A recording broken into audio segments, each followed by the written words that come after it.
Welcome, ladies and gentlemen, to our semi-finals here. It's been a long road to get to this point in the Raving Mad Gamers Last Man Standing tournament. I'm Altruism, and joining me for today's match is Sun Phoenix here between Beastie Boys and Enigma. Yeah, exciting matchup. Not the first time we've seen at this tournament. Each team played like 5 games or whatever, and so a lot of teams kind of missed each other.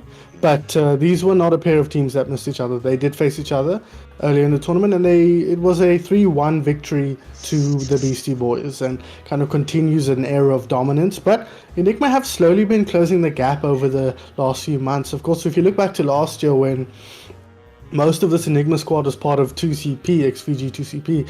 They really didn't hold a candle to Beastie Boys towards the end of the year. They ended up finishing third with Beastie Boys and second in the 80k Overwatch tournament. Of course, 80k themselves taking the victory on that. But it kind of you kind of got the sense that Beastie Boys was a cut ahead. But every time they face each other this year, Enigma has managed to take at least one game off of them. So slowly closing that gap. And today we get to see, have they finally gotten over that hurdle, or are Beastie Boys once again going to be, the brick wall that Enigma can't quite work their way through? Oh, that's going to be exciting to see, I must admit. And that's what we're looking for in a semi-finals game. It's some last-minute upset where it doesn't actually matter if you lose the games during the group stage or something like that, as long as you make it to this point. And that's what they've managed to do. And we have seen Enigma starting to pull off multiple amazing plays. Every one of their teammates being able to come through. And I mean, last time we got to cast together, it was Jelly Doodle flanking with random McCrees. We saw Blur coming through, and that was in a less intense matchup, but they were still showing that they were willing to show some creativity, going, oh, hang on, we've got this slight advantage in this team fight. Let's execute it in such a way that we got Blur flanking with a Reinhardt Shatter in the perfect way, which executes very, very nicely. And so Enigma certainly has the potential for an upset here. But when you're taking on the Titans that are Beastie Boys, arguably the second best team in the country, this is a team that you're going to have to pull off something special against. Yeah, you say second best team in the country, and I do agree with you on paper, but they've been throwing a few losses into the Beastie Boys mixture here over the last couple of weeks. Of course, infamously losing a match 3-2 to Team Gaming, of an extremely strong performance there from Team Mega King, making one, if I can put it that way, for Team Gaming. But Beastie Boys have been looking a little bit shaky, and we know, Altruism, you and I, as well as anybody, that this team is capable of anything, both positive and negative. They can show up on the day and be unstoppable, but they can show up and be just a little bit under the weather, so to speak. So a little bit of a question mark there, what Beastie Boys shows up today, and not just in terms of how they perform, but in terms of who actually shows up on the squad. Oh yeah, 100%. When it comes to Beastie Boys, the lineup, the pretty standard one for now, Visions and Riposte coming through on your tank lineup. The Jewel there looking to lead the charge. We got Mito and Not looking to put some damage in through the range, and Wallace and Squishy. Wallace very well known for some very interesting Lucio tactics, and Squishy for some good stabilizing plays with something like an immortality field on the Baptiste or something like that along there. On the other Beastie Boys, any standout players that you think, or is it just going to be about how the team comes together? Yes, actually. I think looking at the squad, you recognize all the names on the squad. There's no doubt about that. But the player with the sort of weakest professional history here is actually Not. He kind of wasn't really anyone until he joined. He'd been milling about, but and sort of 8-bit Odyssey days, he was a hitter on that team. But after joining the Beastie Boys, he really came into his own as a hit scan DPS to be reckoned with. And I think that's going to be the key difference today. I think there's always the question of main tank difference, and Riposte is no slouch in that role. Was at one time considered by many to be the best main tank in the country, back when 2CP was sort of milling around 4th place in the standings in around 2019. He was really very high regarded. And I think those for me are going to be the two key difference makers here. We expect Mito to pop off, to show up, and to execute very effectively. And we expect Visions to lead this team towards the victory that they think they probably deserve. But I think today a big difference is going to be between Jelly Doodle and Not, and seeing how those two players clash. Oh, 100%. And talking about Enigma, we do have Blur and Vertigo, a very powerful tank lineup. Blur showing a lot of aggression, being able to push into backlines very, very well, or set up a nice static wall for his team to fight behind. Vertigo, the queen of peel that we talk about constantly on this. We've got Selfless coming in for Miniteg. Miniteg being such a proficient DPS, it might be a chink in the armor, but we haven't actually seen Selfless before, so going to be interesting to see how they come through. And then you talked about Jelly Doodle, definitely someone who can take advantage of off positioning, and that duel between Jelly Doodle and Not No Not going to be so pivotal in seeing if you get something like Junkertown coming out, then the Widow battle can prove pivotal in it. And of course, we've got our Fluffy and Toxin Socks both being able to make their own plays in this. Toxin Socks, notably on King's Road, twice now on stream, being able to pull off like a two-man boop off the edge of King's Road at the end there. So keep an eye on those guys. If I'm not mistaken, actually, Toxin's Lucio boop from Talent Cup 2019 was the most viewed clip on the Cowser Twitch, and I think it was just overtaken by that last Kings Row one. I could be mistaken by that, but my man is a clip making machine, so excited to see how he performs. I think the third key, if the first key is MTD and the second key is JD versus Not No Not, the third key for me is how does Selfless perform? We don't know this player. I've never heard of this player. I have no idea who he is, where he comes from, or how he relates to anybody else. And that's going to be the key. Can he live up to the standard that Miniteg sets? Miniteg, for those of you who are not aware, is out, unfortunately, with exams, making the responsible decision, let's say, to focus on his studies for this week. And unfortunately, that leaves a gap here in the Enigma squad to be filled by Selfless. And the question is, how will Selfless perform? That is going to be something we will be keenly watching as the series progresses. Indeed, and I'm very excited to get into that series as soon as possible. Of course, a lot of us have load shedding. I'm one of them at 10 o'clock. Oh, that's something true. we always have to factor in. So let's get going into this. We're going to be going into Ilios as our first map. And when it comes to the fact that both teams have something like Wallace and Toxin Socks on the Lucio who can boop off any map, you're going to be looking for a couple of well finds or off the edge of Lighthouse or something like that. So I'm very excited to see how these guys go. And, you know, both of these guys very comfortable on control point. You talked about it previously when we met Ilios in the previous match, that Ilios is one of those maps that everyone knows very well, having been around since the beginning of Overwatch in 2016. Yeah, absolutely. I will say, Altruism, you can breathe a sigh of relief. Apparently, load shedding is cancelled from 10, so you can slow down there, brother. we can take this match in at a reasonable pace. But yes, no, absolutely. Every team in the country, every team who's ever played Overwatch by now will be very comfortable on this map. And we will be starting on WoW. You mentioned those Lucio players. This is the map you think when you think Lucio, but you also think a little bit of Roadhog. And that's something you've been seeing showing up quite a bit recently, Altruism. On Junkertown, we saw Bubbles, Team Gaming, do an incredible job of leveraging that. Blur as well on that same map. And excited to see that. But it looks like for the moment, they're just going to be bringing out a more stable dive composition. I'm interested to see Selfless on the hit scan. That is usually Jelly Doodle's forte, so I wonder if there's going to be a little bit of an overlap of roles. We know it works. We've seen Aquatic in 20 pull some crazy plays with the double hit scan, so it is possible. Okay, no, going to switch here to the Echo. Makes a little bit more sense, but Jelly on the Reaper's quite interesting. But looking at the other side, you got Mito on his trusty Junkrat. Sorry, not Junkrat, that's his other trusty hero, his trusty Torbjorn. And that is really not that surprising, even if a bit out of flavor.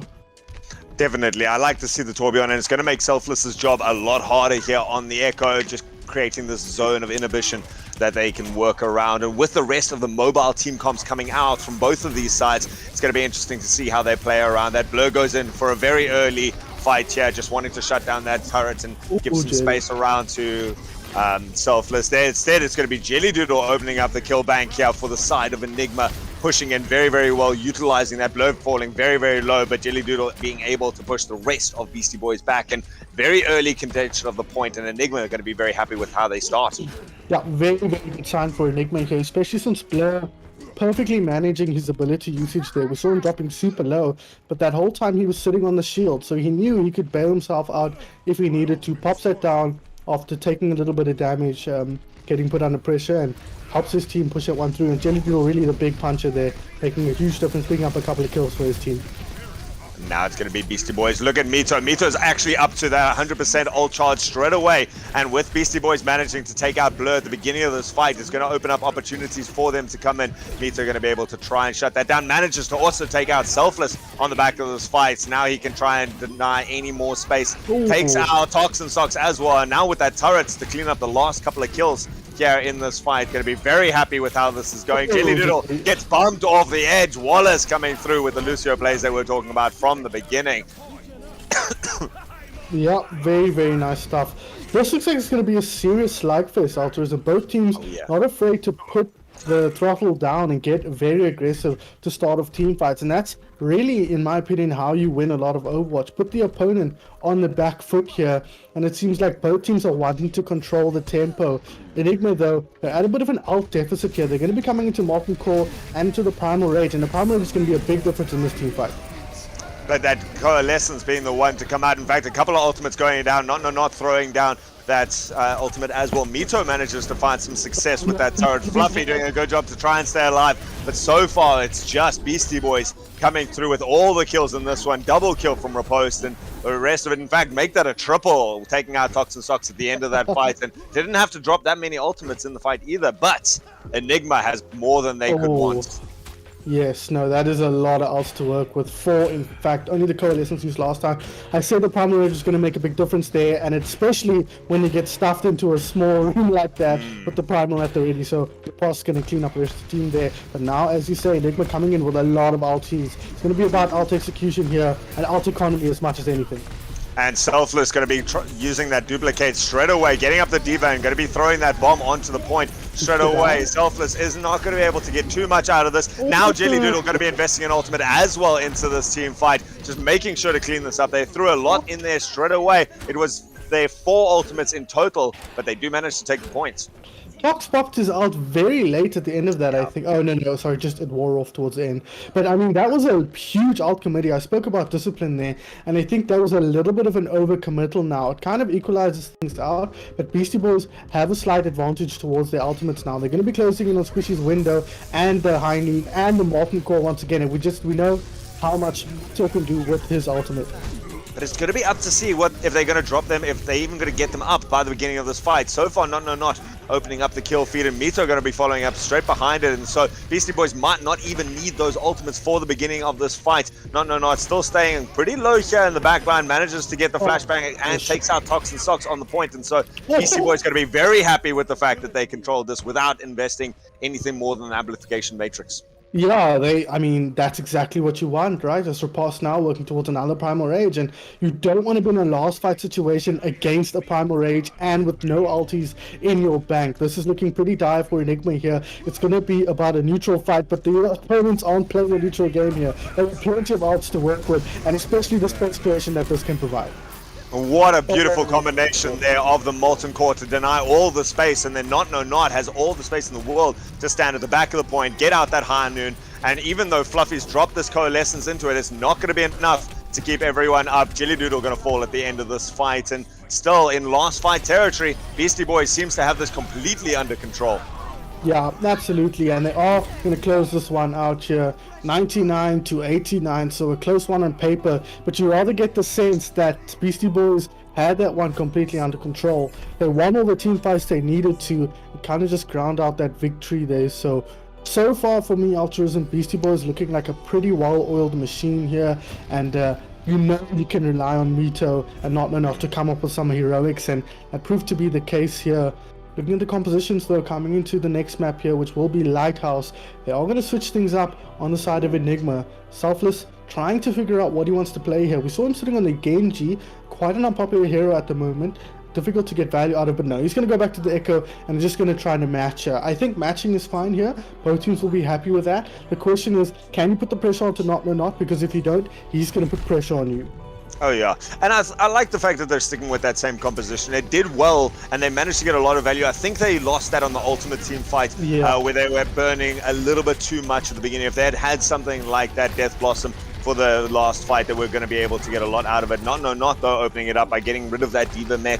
And now Jelly Doodle going to be able to come into the back line. Not though carries on that momentum, being able to take down Blur, and Vertigo going to go down as well. So both tanks falling for Team Enigma. Jelly Doodle and the rest of the team just has to back out, and Beastie Boys this time going to be taking the early point possession. And with that Torbjorn turret, they're going to be very happy with that. Yeah, absolutely. And I'm looking at Jelly Doodle. We watched him for most of that fight, and he did absolutely nothing. Just pumping shields and really not doing anything to help his team win that team fight. And it's not an issue of Jelly Doodle's skill as a player. That is not in question at all. It's more to do with what the hero can provide. And the tanks of the Beastie Boys are not putting themselves in a position to get shut down by the Reaper. Oh, Squishy now going to be actually using that immortality field to turn the power against Selfless. Jelly Doodle again not going to be contributing too much to this fight, and still Beastie Boys manages to shut down this fight before it really even coalesces on top of them. Since keyword here, Fluffy, once again the only player on his team with an ultimate. Makes sense though, when you think about it. The healer heals all the damage that his team is taking in copious amounts, so it makes you look pretty good as a healer. But I mean, look at the ult bank on the other side. Altruism here. Beastie Boys have so much to work with as Blur gets aggressive. And Enigma is going to just try and force this fight into it. It's going to be dropping the Coalescence into this, but they have to worry about that high noon. Great play from Beastie Boys, and not wanting to invest too much more than this. They've dropped Not No Not's ultimates, and they've still got 4 ultimates in the bank. Maybe Enigma wanted to pull out a couple more than that, but they still haven't managed to even get up to ultimates of their own. Yeah, this is looking very, very dire here. Again, I'm looking at this Reaper and thinking, wouldn't you rather have something that works with your tanks? We look at how OG executes with the Tracer alongside Zoom's Monkey and how well they're able to execute, but we can also see what happened to Dinocore Gaming when your tank and your DPS on hooked up. Oh, that's dangerous. I like that use of the bomb just to shove everyone back, and Beastie Boy is up to nearly 90% on this. We're getting to last fight territory, and Enigma's trying desperately just to get a foot in the door here. They've managed to force out both of the Sport ultimates from Beastie Boys. Now we see the Death Blossom trying on the point, but eaten up by that defense matrix means that Enigma not even going to be able to get 1% here on it. And Vertigo does manage to get 1 kill, but with the remake not being able to get anything on it, it's up to Blur to just try and contest this point. He does have the Primal Rage, but he's standing in the Molten Core, and so chewed down, controlled up, and Beastie Boy is just now wanting to trickle out the last couple of people here. No one going to be able to get too much value here. The Tracer trying valiantly, but as overtime ticks down, you've got to give it to Beastie Boys. Looked a little bit close in the first round, but 100% to nothing for the second one to take the win. Yeah, that was that was a clinic by Beastie Boys there. A clinic, especially in ult economy. They really never overcommitted. They build outs very effectively and use them effectively here. Blur will pick up the play of the game here, and it will be from their point on Lighthouse. As he kind of cleans up, this would have been the point where they flipped the fight for the first time after taking initial control. Oh my god, he inherited a kill on Mito there. I don't even think he was involved in that. But that was really the last sign of life we saw from Enigma, because Lighthouse was completely one-sided. As I said, the Beastie Boys just controlling the tempo perfectly, winning that team fight and really never looking back. Yeah, 100%. You know, once they got that first team fight, they held the ultimate advantage from the beginning. And with such a disciplined team, you don't expect them to throw away ults when they don't need to. Enigma had the opportunity to do that on the first round, but then wasted it by throwing their ultimates away. And that could have been the opening. And Beastie Boys, once they had gotten that, they don't throw it away. And so it's going to be very interesting to see, can Enigma get a little bit more impact from their heroes in the beginning? Even if they don't win fights, they need to be able to get up those ultimates a little bit more. And, you know, you lose the first fight, you're sitting at a disadvantage. Second fight, you need to pull out ultimates. You need to be trying to at least build up your ultimates so that the third fight, when you now finally have the first advantage in the game, you can make use of it. Yeah, absolutely. Now, we spoke about the 3 keys, or rather I spoke about the 3 keys that I made up on the spot, so fingers crossed people agree with me that those are keys. We spoke about the 3 keys to this match. Main tank difference, not much to see, because I really think Blur was a little bit disconnected from his team. And as we mentioned in the Dinocore Gaming match against Enigma, funnily enough, it's hard to tell whether that's on Blur or whether the team's not quite playing at his pace. Looking at their composition, the DPS weren't really capable of backing him up either, so it's a little bit hard to tell the main tank difference there. The other one was Not No Not versus Jelly Doodle. I mean, 1,000,000,000% in the direction of Not No Not there, because Jelly Doodle's hero just didn't contribute basically anything, in my opinion. And Not No Not and then McCree was able to sit at a distance and punch heroes as they came through these sort of tight chokes and got aggressive, because that was quite a disjointed lineup from Enigma, and that's really McCree's playground, when he can close his eyes and just fire down range and see what he gets. The third difference, though. Sorry, go for it. I love how you say close his eyes and do it. He could probably still hit more shots than I could with his eyes closed going into that. For our next round, we are going into Junkertown, and it is going to be I'm going Hamzo swapping out for Wallace there on that main support role. And so this is one of the maps we talked about. And just breaking away from the supports there, we talked about, is Jelly Doodle going to be able to punch some sort of authority over Not No Not, maybe on these longer hit scans? Is the Widow Jewel going to come out to be the pivotal thing that we said was one of those 3 key points? I think it absolutely could be, especially on this first point. I think this first point might come down to which Widowmaker is able to get more value, but that is not necessarily indicative of the skill of each Widowmaker. That is entirely down to how much space the tanks can make for that Widowmaker.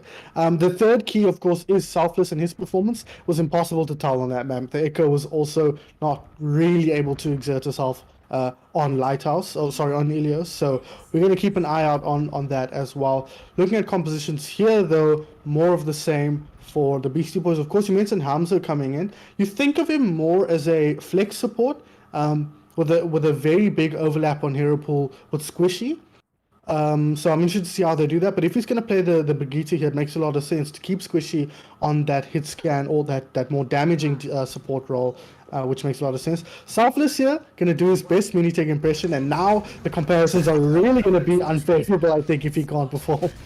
Oh, 100%. And we're going to see Blur going very aggressive into the beginning. We talk about the fact that the team can't catch up, but doing a little bit of scouting, being able to see where everyone is. And Beastie Boys has got a setup.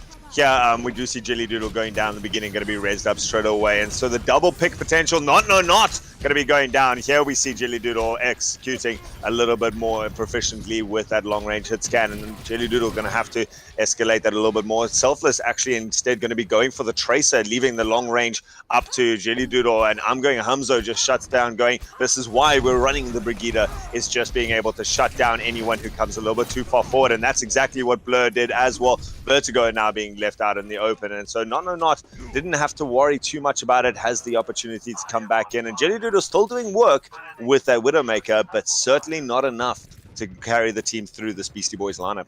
No, and I agree that Brigitte is a big part of that. Selfless, yeah, he switches up here. The Tracer really struggles on this map against the Brigitte. There's a lot of places the Brigitte can just stand and shut the Tracer down basically completely without a lot of effort. So he will be going on to the Hanzo here and trying to put the pressure on. I have to say, I didn't say it, so I wasn't wrong.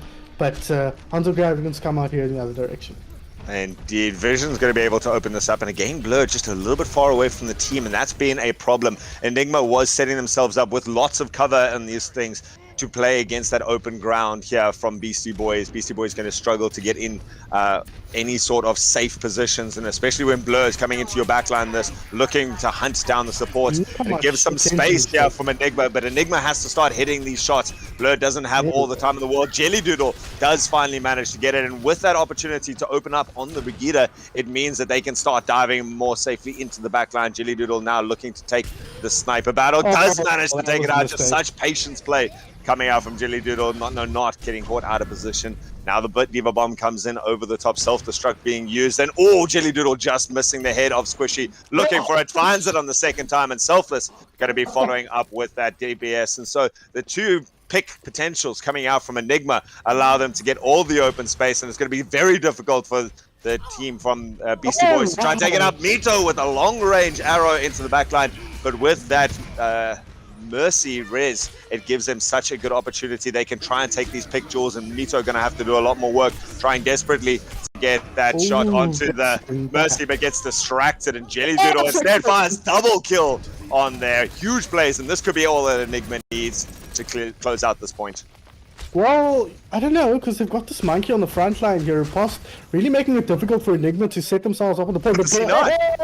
With the C9, he knows exactly what Overwatch is all about, and it's about capping those objectives. So Beastie Boys do win the team fight out, but unfortunately they do lose the point. But I want to talk about Blur here on the ball. I almost mentioned it, but then he died, so I held my tongue.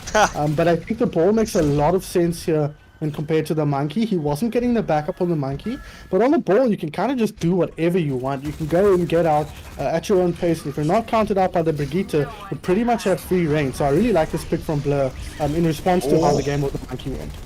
And that's huge. Blue actually knocks him out of the Dragons there, just looking to take control on that high ground. But it's good play from Enigma. They don't need to get the kills there. As long as they just take that positional advantage, they're able to do exactly what they want. Fluffy going to be actually doing the work here to take out Not, leaving Jelly Doodle to take out Mito. And again, Beastie Boys loses both of their DPS plays early into this fight, and it's going to have to be some tank plays from Beastie Boys to try and work out something. Riposte not going to be able to execute that, in Vertigo going to be Vision, sorry, going to be shortly behind there. Jelly Doodle just going with the machine gun there, and still manages to get the headshot with a machine gun. Still, Beastie Boys not stabilizing and certainly not competing on the DPS roles. No, Jelly Doodle's putting on a clinic here, man. I haven't seen him this on for a while. He's really been doing an incredible job of taking advantage of the space that Blur is making for him. Not missing his shots, taking duels intelligently and winning them out. So very impressive stuff from him. And Enigma now continue to push forward, and there's another one. Jelly Doodle opening up that kill bank constantly. I mean, you don't often see the Mercy pocketing something like a Widowmaker, but just doing well enough, and goes for the res now with the bomb coming in there. Huge plays coming out there, going to be able to keep this, and that res was huge, being able to open up the opportunity for Enigma to drop the Transcendence into this fight. And while it goes into a bit more scrappy, they've got everyone that they need to be able to go onto the front lines. It's going to be Beastie Boys trying desperately. Riposte just gets off that primal rage into the beginning of this, and with Fluffy being able to get that Discord orb onto it and pick up that health pack, it means that Beastie Boys finally getting actually an opportunity, but Fluffy taking it down. There's that Discord orb that I was talking about in the beginning. Finally, Mito takes out Jelly Doodle, but again, the res just constantly there, giving a second opportunity, and Selfless now making an off angle. So far, Beastie Boys hasn't actually managed to push Enigma off this point just yet, and Not comes through with the flashbang and gets the kill, just realizing that the Widow not paying off now. Not with the flank is coming into the backline. This is everything Beastie Boys needs. Absolutely, not showing up here. Finally struggling a bit on the Widowmaker, as you say, but picks himself up a 4K there to go with the 2 that Mito got. So really good stuff from him. Some switch ups here from Enigma. We see, Jelly's going to switch here. It's going to be the Reaper, I suspect, which makes me a little bit sad. No, he's not. He's changed his mind, thankfully. Blair has switched onto the Roadhog, which I think is an interesting pick, and one we've seen quite a bit on this map. So he's going to be a player to watch going forward, who can open things up for his team. They won't just be relying on JD to get that opening kill. He's going to need to do it quickly, though. With that play, it looked like they were going quite quickly and getting consistent progression on the payload, but only 13 seconds left on this for Enigma means that they could be in trouble. And Jelly Doodle going to go down. You got to be worried about being scoped in there, especially with Not sitting with that ultimate as well. The Transcendence being dropped to get onto the payload, and it's going to be Toxic in the backline with the Mercy pistol coming through there. Still comes forward, and they've let the payload go, though. Getting so many kills and consistently winning team fights is not enough when you don't have that position and that progression that you need. I don't know whose job it was to be on the point there, but it seemed like there were a lot of red players still in the mix, so that's a bit of an oof there, I think, if you're an Enigma fan, because they were looking hot in that team fight, and they were looking pretty good on this map. And if you look at where they ended up, it's actually quite a disappointing push for how strong I felt like they were. So they've got their work cut out for them here coming into the defense, but I like the way they were playing that. I like that they were leveraging Jelly Doodle's prowess on the hit scan, and he was coming in clutch for them, but a lot of that was up to Blur to make space and the supports to keep themselves healthy and buy time for JD to find those picks. So I like what we saw out of Enigma there, but at the end of it all, it's Beastie Boys who come out the better of the two squads, and intelligent switch-ups in the middle of that, I think, really solidified their position quite well. Of course, you mentioned not moving to the McCree, a really intelligent decision. Mito as well on the Hanzo. They recognized that the Widowmaker was such a big problem, and so they moved to counter him. If not with their hero picks, at least with the way they were playing. You saw not getting aggressive onto Jelly's position and catching him off guard. Mito did the same at least once or twice with the tree trunks that he was firing in his direction. So good stuff from both teams here, but at the end of it all, it is Beastie Boys with, I would say, a bit of an advantage. Oh, 100%. Now Beastie Boy is going to have the range advantage, such a big pivotal part of this first point of Junkertown. And Enigma, having swapped off that completely, is wanting to go instead onto Jelly Doodle on the Reaper that didn't prove too pivotal for them previously. Instead, not going to have all the space now, going to take down Selfless as the first opportunity and takes Blur out of the air there. Very aggressive positioning coming out from Enigma, realizing that they need to take early fights. They're going to have to swap it up as they lose everyone here outside the front doors, and Beastie Boy is going to be able to get a lot of the progression towards what is arguably a very, very short payload push that they need to do. Yes, it is. But I mean, with how Enigma were positioned there, it's longer than it usually is, right? Because often you win that first team fight round the first corner already, but that's why you take it so aggressively. But you can also see what happens. As soon as Blair goes down, everything kind of falls apart. And that's what happens when you're right up against the spawn doors. They're trying to figure out how they're going to approach this, and this is a lot of time off the clock as they decide how they're going to come in. We can see the card already almost at the point there, and that is worrying now. You've only got one more team fight, and it's a bit of a scramble. Yeah, you know, you talk about playing that very aggressive position in the beginning because you want to have the second team fight, but when you waste all your time in the spawn trying to figure out what heroes you're going to run, you give up all that advantage. Now it's going to be Blur getting onto the back line. He's got Hamza in the bubble there. He does have to worry about going Hamza with that Brigida sitting there, but Blur still looking for these DPS on the back line, running out of HP though. There's not a lot of support to try to get to him, and he does go down eventually. Great burn from Mito. Mito now in a lot of trouble though, and Jelly Doodle finally opens up some value on that Reaper, and so Selfless and Jelly Doodle going to be looking to push forward. So far Beastie Boys has been staggered out, but they've got a lot of ultimates coming into the next fight. Yeah, they do, but Blair has that Primal Rage, so that can be a nice combo breaker for Enigma to kind of shut down a lot of these ultis. The Hunter ulti is not one you expect to die to, so it's going to be a question of making sure your positioning isn't disrupted too much as Jelly Doodle looks to get aggressive here on the Reaper. He's had to use his Wraith form out though, and so he has to play a little bit more passively, putting damage instead into the big mech. And with that Transcendence coming out now from Squishy on Beastie Boys, they're going to be able to stabilize a lot. Mito does get one peck with it, but turned around the other way, and now Jelly Doodle's ultimate finally finds some value there. Both teams picking up some fights. Some kills on either side. It is going to be Vision's going to get demeched at the beginning of this fight, or at least halfway through this fight, and the rest of Beastie Boys staying quite far back, utilizing these long sight lines, which makes Jelly Doodle rather ineffective at range, but they've managed to take control of the payload. Enigma going to be stabilizing quite nicely, and Mito goes back to that Torbjorn, just realizing that cleaning up any of these loose players, especially something like Selfless, going to be very, very useful as they come into the Selfless. Has to just do a little bit of homework and get rid of that turret in the back line. Still finding value with this. Squishy going to go down now. A lot of ultimates, both support ultimates being dropped by Enigma into this fight. That Coalescence finding so much value to keep everyone alive and put some damage in the other way. And so Beastie Boys still not able to crack through this back line, trying to trickle it out now, wasting a bit of time, and they're down to 40 seconds left. They're holding onto this payload, and they've got the numbers advantage now. Mito going to be still sticking around, putting that Torbjorn turret down, and that just gets more and more value the less people from Enigma that's left alive. Yeah, that was a rough one for Enigma. I was quite impressed with how they'd been managing to hold that, especially with the last fight, the ult disadvantage that they had, but now they get this first cap, and there's not that far to push. I think Enigma should look to take an aggressive position here, but you can see Beastie Boys are looking to shut down that positioning, and yeah, here comes Enigma onto the high ground. They want to take a fight right on the doors here, just like they did at the beginning, to give themselves an opportunity for additional fights.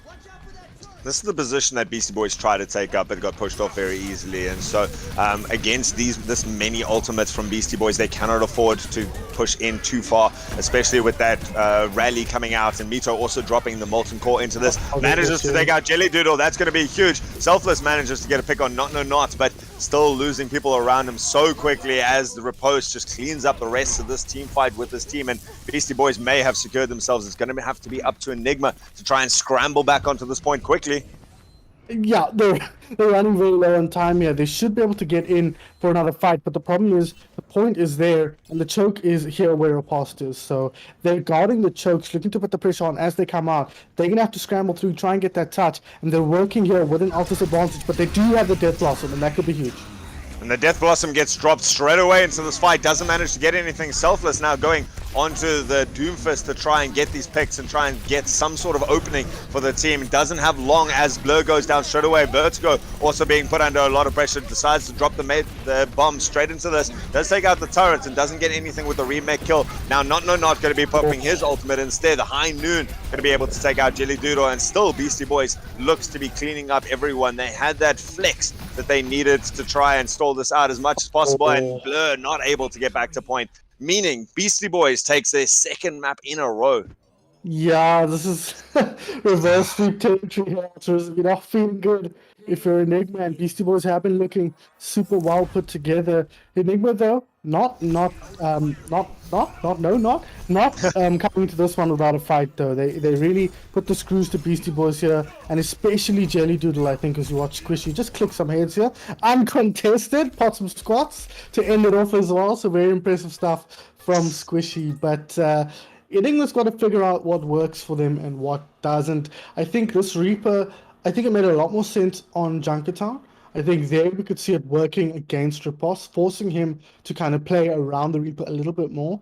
But still, we saw the difference Jericho could make on the hit scan compared to when he was on the Widowmaker, and it was night and day, really. Same with Blur on the ball versus on the Monkey. That composition seemed to suit them a lot better because it meant Blur could be independent and really exert himself on the opponent's backline, and that made a ton of space for the rest of them to get work done. So we're going to look forward now as we move to the next map and see, can they leverage the skills of those two players? Right now, that's the center of this, in my opinion, from Enigma's perspective, is how do they leverage Blur and how do they leverage Jelly Doodle in turn? So that's going to be interesting to see. Another substitution here, though, it looks like for the Beastie Boys. Yeah, Wallace going to be coming back in. I'm going Hamzo did all the work that they needed to, getting 71% of that kill participation on the Brigida. Huge play, and that's what the team played around. They realized Blur is going to come into the backline, and Selfless tried to join there on the Tracer, but got shut down so effectively, I would say, by I'm going Hanzo's Brigida. Just being able to go, right, you're not coming at us. You're not running at our back line. What else do you have here? And that's where Jelly Doodle had to come through. And I really liked the Jelly Doodle show on the Widowmaker. It was great. And I would have even been happy to see it again on the second round. Yeah. But the fact that they gave themselves so little to work with in that Streets phase made it so much harder. We are going to go to the omnipresent, the pivotal, the ubiquitous Kings Row for our third map. This is very, very popular, of course, and actually a pretty good place, I would say, for Jelly Doodle to try and flex that again. Blur again going to be able to come through. He's obviously got a lot of rollouts prepared if he wants to go for that ball for the second one, and they need to make this work. This is last game territory, last map territory for them if they can't pull off an upset on Beastie Boys here and take it through. Yeah, and you talk about the ball here, but Kings Row really is a brawl-centered map, right? We're expecting to see lots of Ryan, and the big question mark I have here is around Selfless. Not about the player's skill, but more about his hero pool. We've seen him been overlapping a lot with Jelly Doodle's hero pool. Obviously, the Echo not so much, the Hanzo as well not as much, although Jelly is quite proficient on the hero. But you wonder here, can he play the Mei? That for me is the big question mark, because that's what we've been seeing on Kings Row for the most part. It's been that Mei with the double bubble or with the Ryan Zarya or the Ryan Diva, any group of heroes, but that's really been a key. We've seen so many players really win it for their team with good walls and better execution. So that for me is the big question mark coming into this one. How comfortable are Enigma playing this map without that composition? That's going to be the question. Especially when you've got the problem of Blur is often a little bit too far away from the team, pushing a little bit more aggressively. And if you get Blur going too far forwards and their team is running a Mei, you could be isolated very, very quickly and shut down. Selfless, the only other hero that we really saw him even attempting there was the Doomfist. And again, not a hero you want to be running into a Mei wall like that. And so it's going to be interesting to see if they can leverage any sort of opening with their team pool. Are they going to pull off something interesting here? Or is it going to still be that great flex coming out and that great teamwork from Beastie Boys who've been able to utilize it so much and stay together? And even if they take 1 or 2 kills or deaths, eliminations at the beginning of the fight, they're able to stabilize so well by relying on the fact that every single person still alive can do a lot of work. Yeah, for me, the biggest plus that Beastie Boys has been showing here is just their discipline and their alt execution has been so on the money. We've so seldomly seen him throw a bunch of wasteful ultimates into team fights and kind of give them away for free. And you look at a guy like Nito, every single one of his ultimates has a point, especially when it comes to that molten core. He's been throwing that down so effectively. You can tell he plays a ton of Torbjorn, and he knows exactly where to put that to make it so awkward for the opponents to play into. And he is going to be reprising his role here on that hero, and I think that's going to be key. And now, if you look over at the side of Enigma, Blair was on the line for a moment there, and you can almost feel the difference. Yeah, they're going to put Selfless on the mail. I was just about to say, you can almost feel they want to run this composition, but maybe they just don't feel like Selfless is hooked up enough with the team to run the mail. But they're going to go for it here, and I'm interested to see how that works out because I really like this composition in general, and I think it allows Enigma to play on the front foot, which is what's going to win them this game. And they're going to have to. When you're running into something like an Orisa, which is what Visions is going to be sitting on, those two walls, you cannot sit and poke out. You've got to run straight into them, and that's what they're going to be doing, running straight at the side of Beastie Boys. Beastie Boys going to try and stabilize here. Dox and Sock's going to go down at the beginning of the fight, Selfless on that May, running straight into the back lines, and Mito getting some work done as well. Picks going for both ways, but not sitting there, getting a bit of comfortable plays, and between him and Mito just clicking enough people that Enigma not able to get the picks and the openings at the beginning of the fight, even though they're running what is more stable, more used to being, we're more used to seeing the May on this sort of run up. But going into Mito, I mean, that guy's going to be able to make a Torb run on anyone, and there's still no time left for these guys to try and shut anything down. Enigma now going through the side room, goes into this, but Mito's got up his ultimate straight away. And look at this flank. He's putting the Molten Core down right behind them. You can't come forwards, you can't go backwards, and just runs into the back line. Going to be able to click as many people as he wants, even punching down at the end. Take that. Credit to good use here. That, I mean, I'm so glad I mentioned Mito's molten cores because that was disgusting. I mean, what do you even do there, right? They're just wedged in there. They can't come back through the hotel. They can't go forward, as you said, and they just get bunched up in the meat grinder that is Beastie Boys' composition. I have to give credit here to this man right here on the Orisa. Visions would do an incredible job of shutting down the aggression with that spell right there, the Hulk. And now look at that. Bubbles, sorry. Blade's going to get his shield shut down. It's going to be tough for him to push forward. Especially when you're going into now the Orisa Supercharger being dropped down at the beginning of the fight, and it boosts everyone's damage. Riposte managing to use that to use his Fire Strike into the backline. Still Beastie Boys getting pushed back a little bit, and great May Wall to isolate off this point and give them a bit of contention on it. But that's probably going to be all that's written here for the side of Enigma on this push, because they get pushed off. They get one bit of percentage, but Beastie Boys just walks around that May Wall and comes back and says, no, you can have that much, and that's it. And you just look at the combos here. The window comes out, comboed with the Hulk, right? And they just pump so much damage into Blair, and that forces Enigma to feel like they have to move across now, because Blair can't come back, right? If he comes back, he's dead. So he kind of has to move across the other side. His team doesn't have the protection to get across, and Beastie Boys clean them up. Really incredible stuff from the blue team. And here comes a big Earth Shatter. Mito being the only one left behind. Not also having to flex backwards, and the double kill comes out from Enigma. They've opened this up hugely, and with Riposte going down at the beginning, Wallace trying desperately with it. They can't even walk back onto the payload, onto the points, and Enigma manages to cap that off the back of that huge Earth Shatter. Still, Enigma looking to push forward with it, and they've done the work. They've done everything that they needed to. Very quick play, very aggressive, and it works out for them. Yeah, and I mean, the shadow at the start of it all, they're getting aggressive here.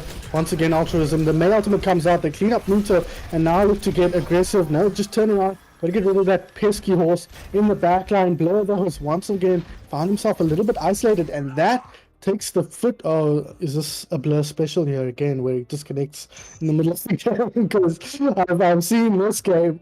I've watched this movie many times, Altruism, and I don't like how it ends. Oh, I would be so sad. He's up to 64%, and that's after he just used that Earth Shatter to get the last point. He used that so effectively, and I would hate to see him go down, especially considering now Riposte has his Earth Shatter up, and it will be Riposte's first one for this matchup.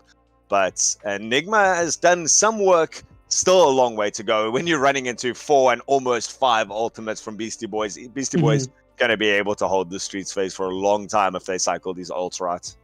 Yes, absolutely they can, and that's really been their strength, as we've mentioned already. It is cycling those ultimates so effectively. But going back to that first point attack there by Enigma, the shadow was good from Blur, and it got riposte out of the fight straight away. But really the key there was forcing Beastie Boys back, and a perfectly timed wall from Selfless kept them from coming back onto the point. They had the tools they needed to take that fight back, but they didn't quite account for a good wall from Selfless there, which sort of cut them off from the point. And then he moves forward with the rest of his team, throws down the Blizzard, nice and aggressive to clean them up as they run away. Unfortunately, Blur getting caught out there aggressively, moving aggressively, but still. I like what we're seeing out of Enigma. I want them to keep up this pace because it only gets easier here. This composition is much, much easier to run on the streets phase where the distances aren't quite so long and the game isn't quite so open. You can kind of barrel through the double shield and put the screws to Beastie Boys and force a couple of kills that way, as long as you don't get too over aggressive here on the front line.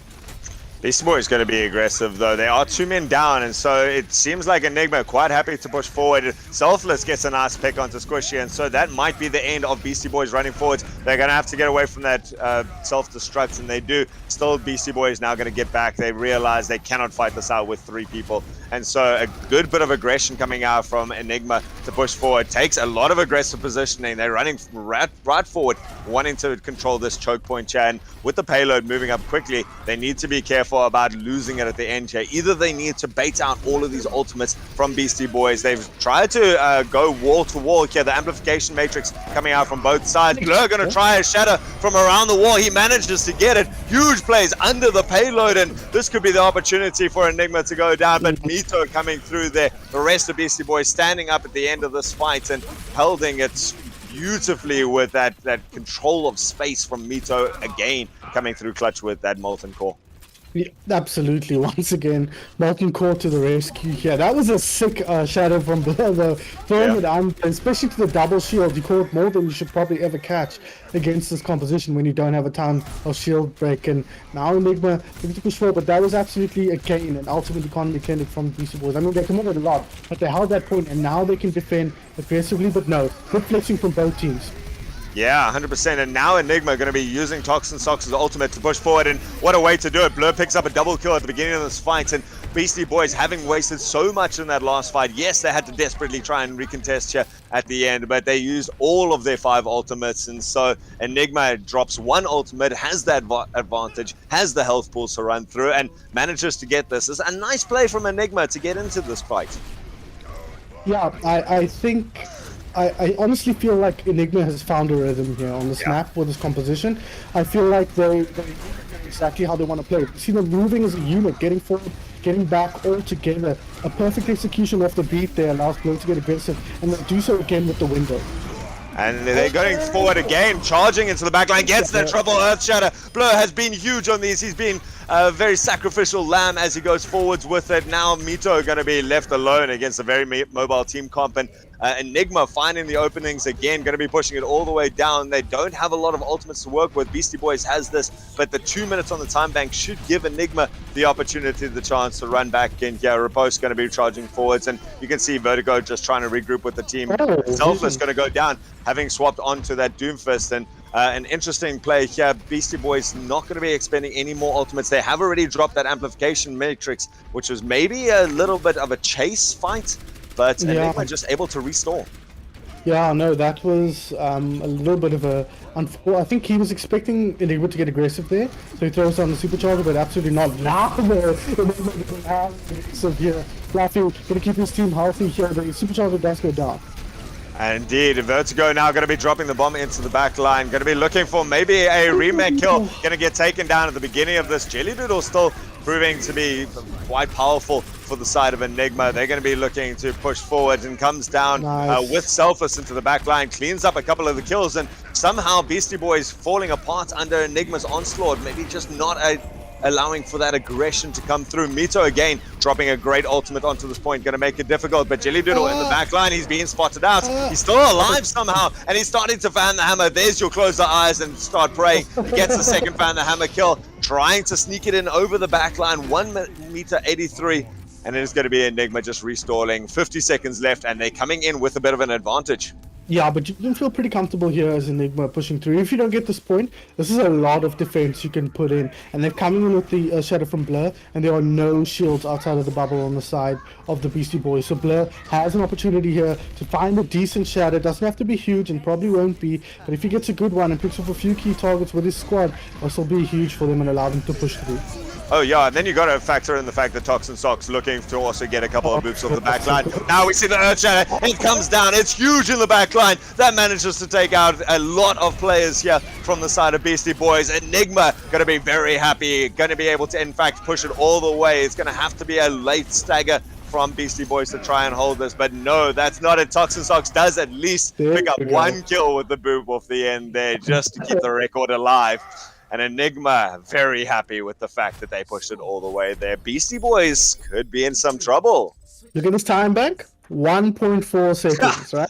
That's enough. the difference between fighting a draw and fighting for a victory, right? The fact that that didn't get pushed to overtime could prove to be huge for Enigma here, because remember how it works. If you push in overtime and the other team pushes with more than a minute left, you don't get an attack. You just defend and play for the draw. So that could end up being critical here if Beastie Boys do push in with a significant time bank. But that was the Blur show. He saw his opportunity and took it perfectly. I said it probably wouldn't be a big one, and that's not me flaming Blur. I know better than to do that. But it's just a question of the teams playing against. The board, the monkey, the relatively split composition, not expecting to see multiple heroes in the same cone of vision. But he found the angle, he found the shot, and he takes them down. The team cleans up effectively, and they close that out with a minute 0.4 left on the clock. A second 0.4. 1.4 seconds. I mean, how much closer do you want to get? And that came down to the fact that Blur just realized, like you said, that Earth Shadow was in the perfect point, because you don't want to be fighting and drawing it out with a 6v6. You'd much rather clean it up, make it a 4v6 at the beginning, and then utilize that and be a little bit more reckless and kill the other players. Even if you lose one or two yourself, you're going to be able to do it. Now, it's going to be the Junkrat show, Selfless versus Mito. You talk about how Mito loves this hero and wants to push this in, but it's going to be interesting to see how Selfless, the unknown element here in the team, going to be able to put some damage into it. And great flex coming out so far from Enigma, realizing Mito's Junkrat is not something you want to try and tank straight on, but they're being pinned into a corner. Now it's going to be Beastie Boys running forwards. They've gotten onto the point. Blur's going to go forwards, always forwards in his plays, and gets trapped up but held alive by his supports. And instead it's going to be Beastie Boys flexing backwards. They're getting some kills, but they're losing some of their own. They've dropped their shield in the front lines. Their vision's also taking a lot of damage, and the rest of Enigma staying alive. Only Selfless going to be the casualty in this first fight, and first fight's deflected off by Enigma.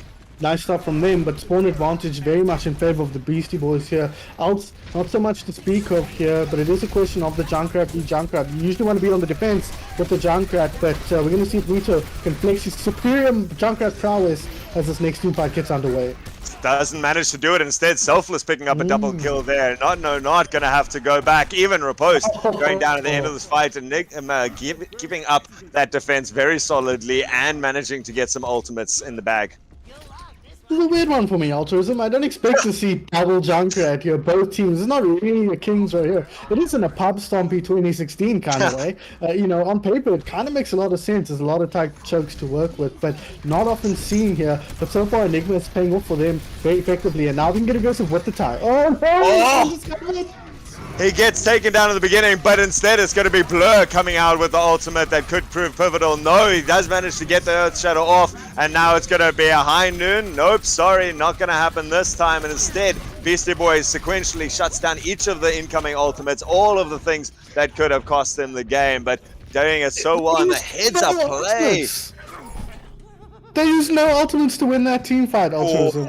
Just ground through it with nothing, and now they've got everything to punch through the street phase as quickly as possible. How did they do that? I will never know, but just look through the eyes of Mito there. He goes, I know exactly what Selfless is going to do. I've done this before, and now he's going to look to do the same, but better. And Mito going to be coming through, just stalls out this tire for a long time, holds it, and just makes Enigma have to think about it. He does get his tire shut down in this fight, but the rest of Beastie Boy is going to be looking to push through underneath it. And with that amplification matrix, the Earth Shadow doesn't hit a lot, and the rest of Beastie Boy still happy though to keep pushing forwards. Maybe they push too far. They're going to have to commit this ultimate as well, and with that lovely trap coming out Selfless, proving that Junkrat is someone that he's willing to go toe-to-toe with. Not those. Cleans it out. It's just having all the people there. You can throw as many ultimates into this fight, Beastie Boys, as you want. You saved them from the first round. Enjoy. Live in the lap of luxury. Still Enigma dying very late on this point means that they're able to stall it out. I think Beastie Boys wanted to check their privilege here because they did chuck quite a bit into that team fight there, and now the alt economy switches over in the direction of Enigma here, and they'll be quite happy with how they took that fight. With such an alt disadvantage, they mulled a bunch of alties out, they stole the card for a little bit, and now they can come in with their own ultimates to brute, self-destruct, the tire from Selfless. No tire has been successful, no Junkrats now with the opportunity to change that.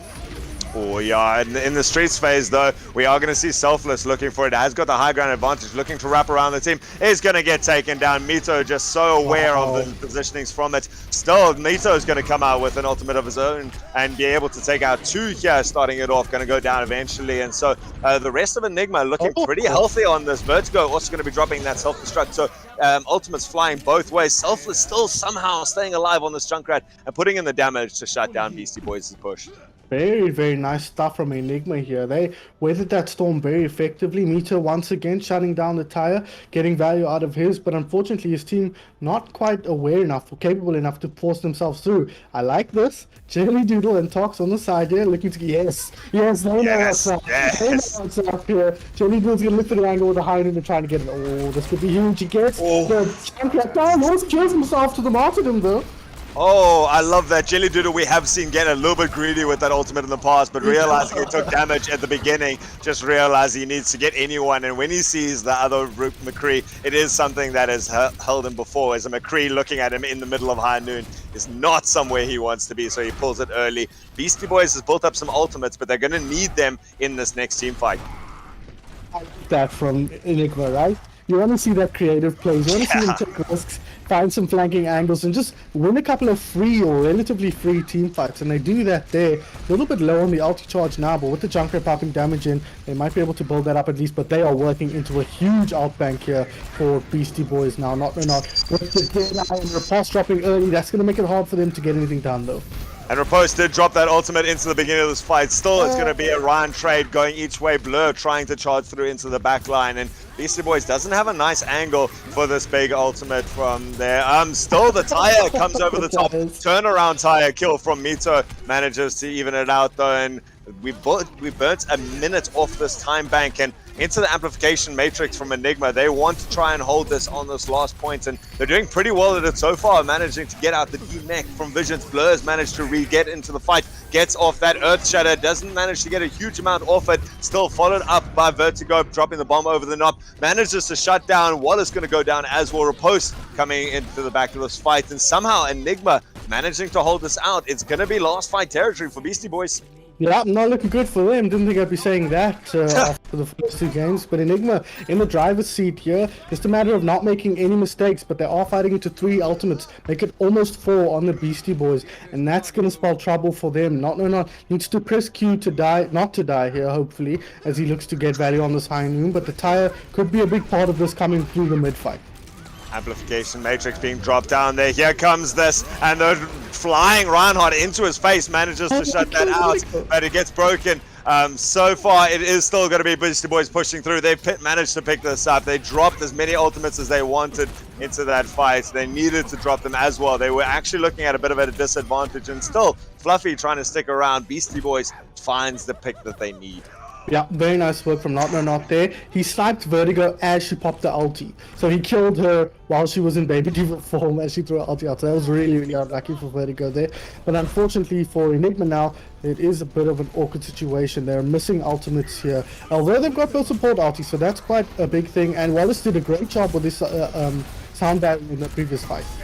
And I like this push forward, this very aggressive positioning coming out now. Also going to be dropping Toxin Sox's ultimate, especially in response to Mito's tire. Mito is still holding on to her for a while.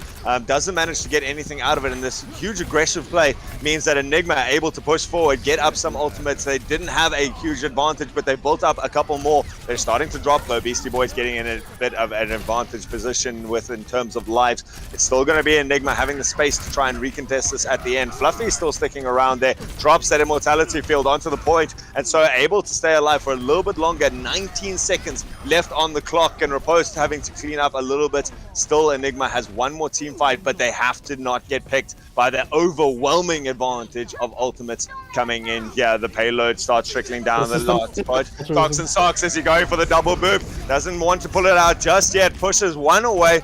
Still, we are in overtime, so Beastie Boys can play for a draw. This is that power of that 1.4 seconds. Mito on the high ground, going to be coming in here. Still, the payload tricks ever closer, less than half a meter away, and everyone from Beastie Boys sits on top of it. So, round 2 complete. Beastie Boys can play for the draw, and we are going to be going to a map 4. Well, no, because both teams have a chance to push, because it was 1.4. If it's over a minute, you don't get to push. So both teams still in it to win it here. Still could be a draw, absolutely. In fact, I'd argue it might be, given how the 2 first fights went on the each team's first attack. So could end up being a draw, and we go to a tiebreaker on Lijiang Tower, I think it is. I made that up. I have no idea what map it is, but it's one of the control maps. But that really was great stuff from Enigma there. I think we're telling this story from Enigma's perspective because they're on the back foot, but they're showing Kings Row is their comfort map, unsurprisingly, but it's allowing them to play a composition that they looked a lot more hooked in on, and it's allowing them to do some creative stuff. That's when they came alive versus DYG. They were dominant in the series up until then, but we only really got to see the flavor they were bringing on Kings Row, and it showed up here once again. Some cool flanks from Jelly Doodle. This Junkrat pick as well from Selfless has been making an enormous difference. Really, really credit to him. I don't know if Miniteg has this in his hero pool, but if it is something they've just bought, well, if they've kind of responded to not having Miniteg by putting Selfless on the hero who's more comfortable on, then credit to them, because it's been really, really working out well for them, and it's been forcing the double shields from the Beastie Boys to really have to think twice about engaging.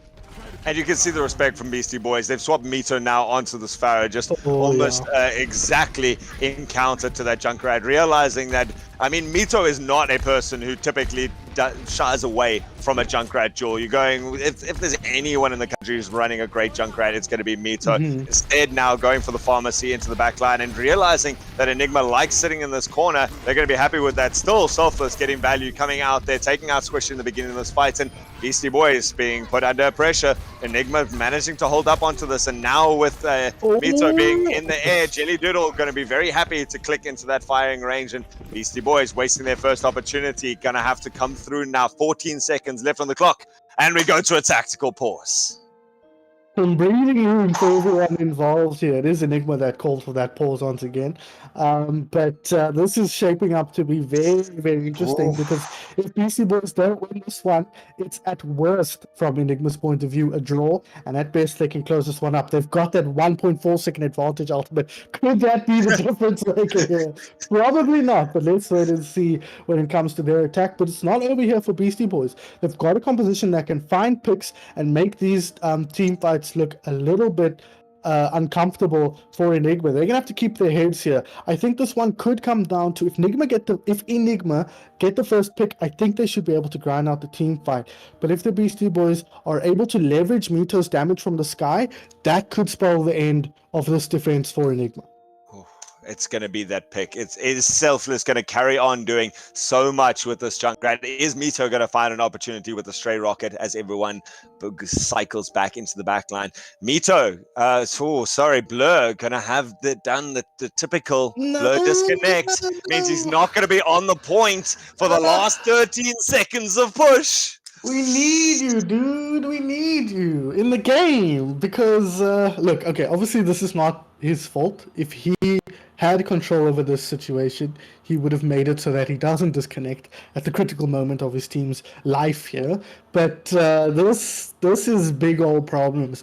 If they end up losing this map, which if you understand Overwatch, you'd probably say they should, or this team fight, that's going to be such an unfortunate way to throw away an advantage. And again, obviously, it's not Blur's fault, but it must be so frustrating for all of them to be like, we're in the driver's seat, we have control, but it's going to take 15 or so seconds for Blur to get back from spawn. And I mean, a Beastie Boy is going to be nice and say, we'll wait for him to get here. Not a chance. I don't think they should, personally. I think you take advantage of the advantages. You need to take your competitive advantages when they show up. But I mean, this is if they lose this match, remember guys, they are out. That is semifinals over, and that is Beastie Boys versus Randburg Fire Department in the RMG Last Man Standing Tournament finals. Again, something you're probably gonna have to get used to seeing. But I mean, this will be a terrible way to see it go down. And I mean, considering this is the last point where the team who wins this is guaranteed prize money. So if Blur disconnecting in the final fight here of the Beastie Boys attacks costs them the money at the end of this. I mean, the money is not everything that we do this for, but I mean, what a way to lose this. We are going to be going back into this game. Blur, in fact, just decides that as Reinhardt's not going to be able to reinforce fast enough, swaps onto that ball, going to be able to come back a little bit faster. Is going to be here at the beginning. It is going to be a pick both ways. Both of the McCree's going to be out of this fight, and so that's going to actually favor Mito a little bit. Now has some more space in the air to work with. Still, Blur rolling onto the point. Does a lot of work. They've actually got a lot of damage onto a post going to be taken out at the beginning of this fight, and still 2 kills apiece trickles it out. Enigma going to be happy with the fact that they are stalling a little bit longer, but Beastie Boys opens up the clock. They get all the kills that they need, and Selfless, I don't know how much you're going to be able to do to stall this out. Beastie Boys going to be able to capture this first point, and what a way to do that. I'm sad, not because cluster bias, but because this was shaping up to be a very, very interesting game. Enigma, I think, had the positioning there to hold on to that just fine.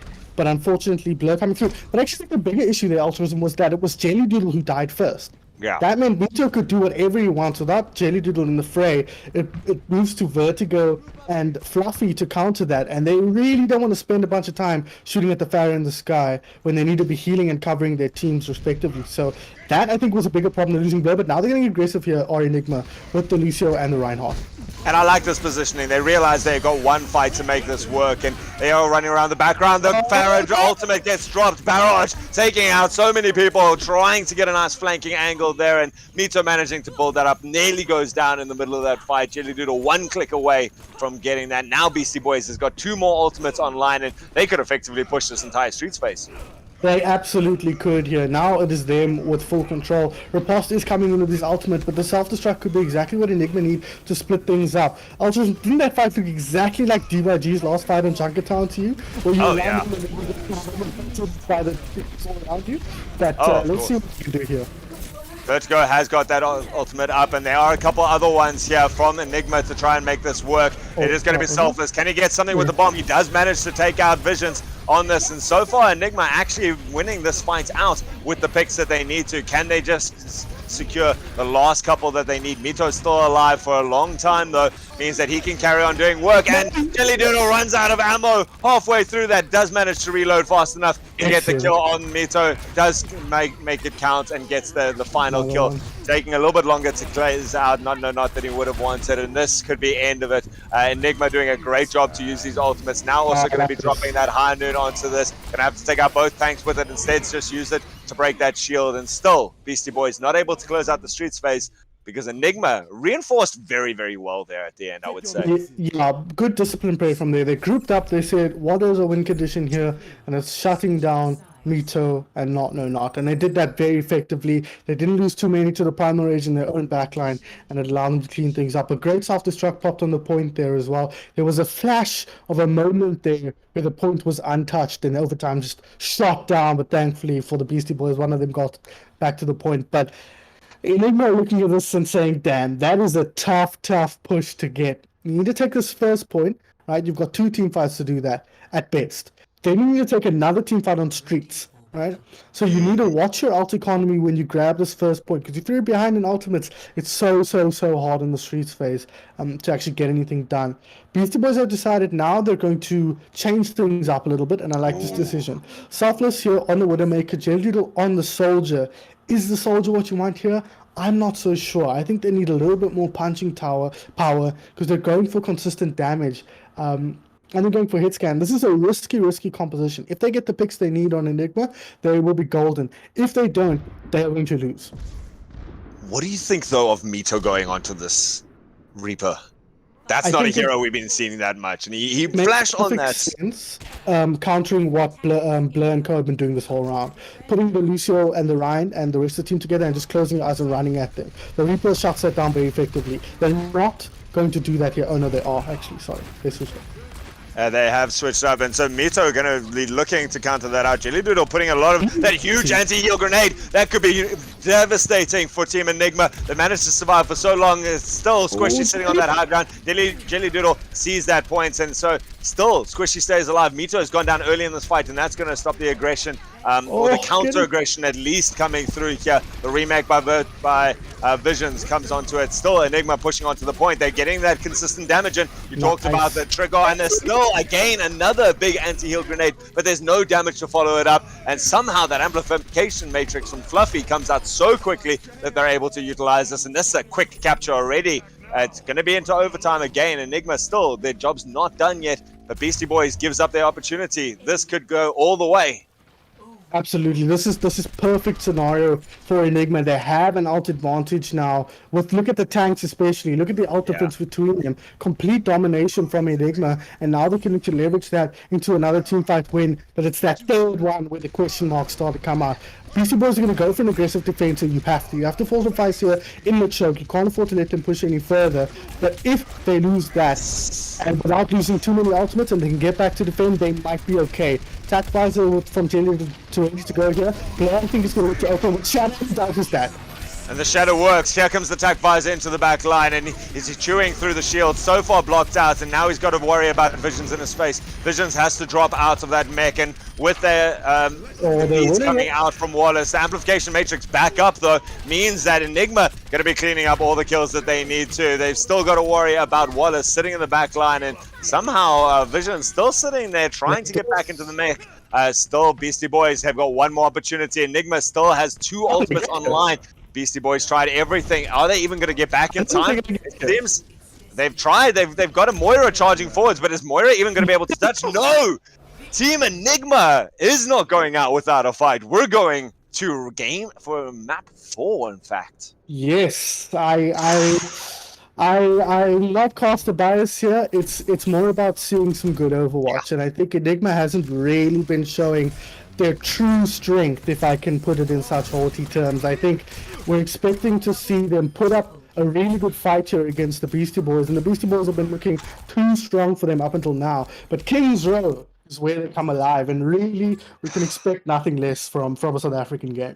Oh, of course. You know, South African Overwatch is epitomized by Kings Row. It's what we do. It's going to come out every time. Teams know that this is our stomping ground, and you can see the clear strategies coming through. We talked about the interesting choice of that Soldier 76 from Jelly Doodle, but it still paid dividends. And considering, I mean, we did see Beastie Boys. They threw everything that they could. We saw Squishy trying valiantly with those anti-heal grenades. That's what you want, those big plays to open up.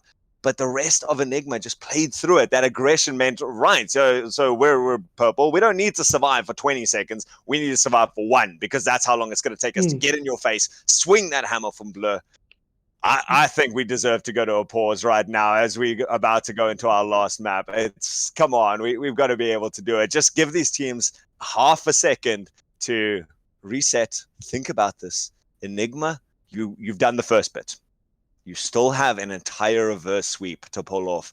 And Beastie Boy showing just a chink in their armor, just crumbling under that onslaught and that aggressive play coming out from Enigma, guys. So we're going to go to a pause for just a couple of seconds. Go grab your drinks, and we'll be back for map number 4. Is it the last map, or is Enigma going to be able to do something special? We'll find out after this.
Welcome back to the semi-finals here in the Raving Mad Gamers Last Man Standing tournament. And what a semi-finals it is. This is what we hoped for from some of the top teams in South Africa. We do have Enigma looking to try and regain some sort of composure and take it back from Beastie Boys, who are 2-1 up in the series. I'm Ultrism. Joining me is Sun Phoenix, and you got to be excited about the fact that we're going to map number 4. Yes, I'm always excited to see more local Overwatch. Close games is why we're here. And like I said, we were looking down the barrel of a bit of a sweep, bit of a dominant performance from Beastie Boys, as we are quite accustomed to seeing. But Enigma on Kings Row found their rhythm and started punching back. So that's one map down on their road to their reverse sweep. And for the Beastie Boys, that's one black mark on their ledger. They're looking to close things out here as we come to Temple of Anubis. Oh, Temple of Anubis. Now going to be very interesting. Obviously, one of the key players there coming out from Selfless, the unknown player coming through with the surprise Junkrat and getting a lot of value there, but not the only person from Enigma being able to do a lot. And still, Beastie Boys coming through with consistent good plays, just not able to hold it out the end there. 1 or 2 plays not going their way. And it's going to be interesting to see when it comes to one of these 2CP maps, these assault maps. The ultimate rotations, obviously very, very important on defense, especially. It's going to be interesting to see how time plays into this as well. Any predictions? Is this the end of Enigma's road? Too close to call. No, I agree. Way too close to call from something like that. They could come out with anything. Absolutely. You can't tell. Ask me again at 50% of this map, and then I'll give you a proper answer. But it really depends on how comfortable the teams are on the map. I'm a bit concerned to see Selfless on the Echo. This is a map where I think you stick him on the Junkrat and let him do his thing. I think you could probably get some value out of that. But they're going to go back to something that they tried on Illos, but they do have Jelly on the Soldier, and we saw what kind of working to do in Kings Row. Indeed, and we see Beastie Boys on the attack now. Blur going to be taken out very early into this fight, just to overstay the welcome there. No help for Fluffy to try and keep him alive there. Toxin Socks sitting on that Brigida, not able to help at a distance really, and we were hoping for Enigma that Beastie Boys was going to charge in a little bit more, and now with the deficit in team players, it means that Beastie Boys is going to be able to just run forward and have lost only Wallace as they push forwards, and Enigma just a little bit out of position there, and then gave that point up far too quickly. I mean, it was Blair dying right at the start, right? If you lose your main tank right at the bat, you're in a bit of a difficult position to push through. Selfless has now switched on to the McCree, but I'm worried. I'm worried because we saw the success that they got with that composition on Kings Row, and it makes sense there. But now they're forcing themselves onto something different that we haven't seen work at all today. This monkey composition, this more dive-centric one, without any backup from the DPS, just hasn't been working for them. And their Blur goes down again. There we go. Starting off the fight, Blur going down and Vertigo going to be very close behind. We're having beaten D-Mex straight away. Jelly Doodle going to have to pull off something. Has got the stack bars up nice and early and doesn't have to worry about too much blocking that line of sight. Staying on the side here quite happily, but going to have to pop it into this fight. You got Blur charging forwards now. Going to be able to create some space, and Jelly Doodle actually getting up a lot of value out of this so far, and instead has to just hide behind there. Has to try and hide away, and wow. Well, here's your 50% of the map. Enigma, this is not the same team that we just saw in Kings Row. Yeah, I mean, compositionally, no, it isn't, right? We saw them running the line with the Junkrat thrown in there, a more aggressive comp with Tox's Lucio, and then they were able to steamroll, barrel through, and dominate the Beastie Boys, relatively speaking. Coming onto this map, we see them move back to the composition that just didn't work for them on the other maps, and we see the result repeated from those other maps, except this looked like infinity times worse, right? Because they just got slapped around in this one. Blair dies at the start. Literally 2 team fights. Blair died at the start, and then they crushed the rest of the team. So if I'm Enigma here, I'm looking at that and I'm saying, why? Why are we doing that? Let's do this instead. Let's run this Reinhardt, let's run this Diva, let's run Toxin the Lucio, and force our way into the Beastie Boys and split them up and put them under pressure. One difference is, though, the Beastie Boys do not have to run what they ran on Kings Row. Kings Row is a bit of an anomaly in the sense that you kind of want to lean on the brawl, right? You want to play that style, or you want to do something a little bit more defensive, and that's what they were doing. Double shield, or they were putting or running the Ryan Diva. This time, they can split the map so effectively. They can take crossfires that are so difficult for Enigma just to barrel through. So it's always going to be hard for Enigma to make this comp work. They've got the Sombra, but I'm worried that the Sombra isn't that good against a split comp like this coming out of the Beastie Boys. So eyes on if Enigma can execute effectively here, or are Beastie Boys just going to split them up, poke them from the side, and cut them down one by one? You know, when it comes to something like a Sombra, you're building towards that EMP, and that has to be the pivotal playmaker. And even, like you say, with a split comp, are you really EMPing an entire 6-man and shutting them all down at the same time? It's going to take a while to build that ultimate up, and you're playing already into a huge time bank deficit at the beginning of this. I mean, you don't get much faster than 5 minutes 21 onto this. And so Enigma, very interesting composition. Going to see if they're working it out. They're going to have something on the line, and going to start it off. Mito going to be going down at the beginning of this fight, and that's going to be huge. Now they've managed to isolate off the Diva. Still not going to be able to take her out, but fleeing for the hills, she's effectively out of this fight, and still it's going to be Jelly Doodle into the back line. And with the mobility from Vertigo, the Peel Queen that we talked about earlier, just shutting them down on the high ground, giving that space for Jelly Doodle to start putting in some pressure, and gets the clicks onto the high ground. Now going to almost pay with their own life, but Enigma does a good enough job of taking their first team fight too. Okay. Let's see. Do it again, and I'll be impressed, because that was very nice stuff. As you say, Vertigo making space for Jelly to click heads, but that was the Jelly show, right? The space was incredible, but that click onto Mito on Hanzo was just pristine, and that really took the pressure off them and let them get aggressive onto point and allowed Jelly to start cleaning up even more. And I like this early use of the high noon. Takes out Mito again. Mito really not happy with this round. Still, it's only the first kill, and he's going to be able to come back. Fluffy getting another very quick amplification matrix allows for some space to be taken. Still, Wallace trying to fly high in the air to stall this out, and it's given some time for Mito to nail to get back. Jelly Doodle going to get taken down instead. Mito going to be very happy to counter out that kill a little bit. Enigma not clearing this fight off very, very quickly, but they're still taking a lot of damage. Beastie Boy is going to be going a little bit on the defense here. Enigma getting some kills, but can they get them fast enough? You've got to do this quicker than this, guys. Wallace with the double boop kill at the end of there. And so Enigma tries to make some space in the beginning, but not going to be able to turn that into even a single tick of percentage. Now I'm worried, because I'm looking at the Beastie Boys here, and I'm thinking, this is alt economy right here, right? You get to just play the team fights at your own pace, use whatever alts you want here, and with the spawn advantage, as long as you're picking up 1 or 2 kills, you're probably okay to grind out a team fight win without losing too much. Wallace has his ultimate here. They're running again the split composition. It's going to be so hard for Enigma to find value and find big picks, but it's going to be up to Jelly Doodle to make it happen. No ults to work with, or a couple ults to work with, sorry, on Enigma, and now they have to get aggressive.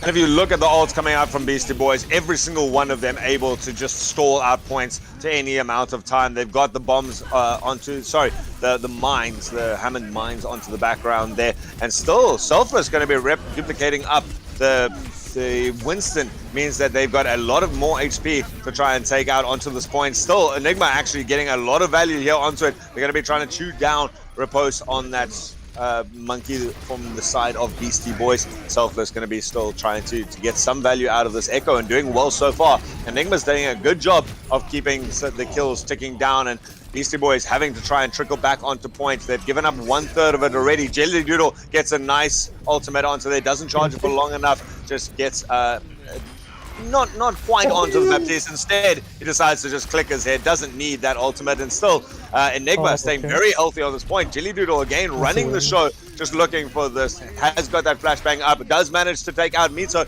or at least flashbang up Mito gives a lot enough clicks, and still the tracking god that he is, Jelly Doodle on fire, and for good reason. This could be everything. Enigma uses the beat to try the sound barrier to try and get this, and they get all the way up to that ultimate, clicking it out, still the trickle. Oh, big difference in time bank, but Enigma did better in that last fight than I expected. I mean, Enigma were dead after that first push, right? You're looking at that and you're saying, oh my god, boys, what do we do now? And this this is workable. This is defendable. This is attackable. There's something they've given themselves something to fight for and with. So now they can push forward.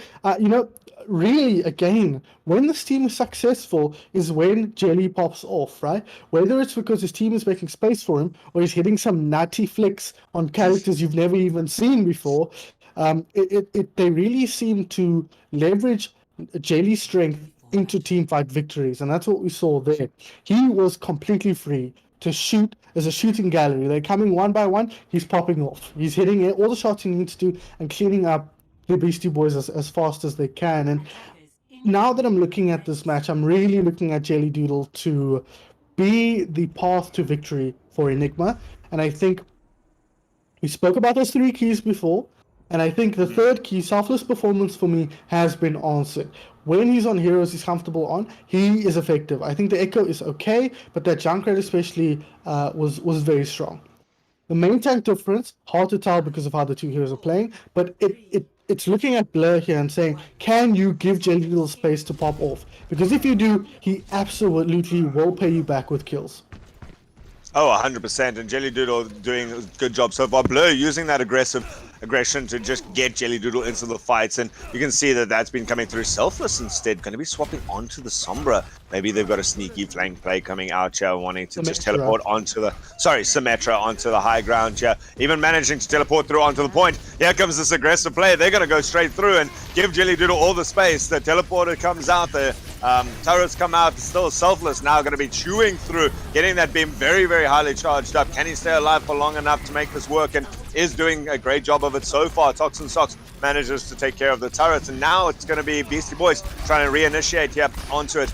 Jelly Doodle gets the clicks, gets the stun up, and again, the man advantage comes out from Enigma. They want to take this first point instantly, give themselves some time for the second point, and they're doing it. Mito not going to be able to come back onto point. Still, we see Squishy trying from the high ground with that immortality field, not going to be taking for too long, and Enigma managed to get this. It doesn't matter if you lose your players now, you've got the point, and they could even roll this into a second point push here. Still, somehow, Beastie Boys wanting to stick around for this, and that could mean that they're on the back advantage. Disadvantage. The pin was there, it was nearly there, the boop away from Wallace manages to save their team's life, and Enigma going to be happy with at least the first point, now looking to put some aggression onto the second with some ultimates. Ultras, and they're doing different stuff. This is what you want to see, right? They come out there, they see what they're up against, and they go, I have an idea.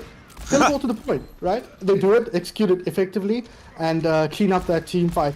Smart stuff from Enigma. This is the layer that's been missing from their play. They're all good. The teamwork is pretty good, but that level of creativity has been a little bit lacking in the past, and now it's coming through, and it's working perfectly for them.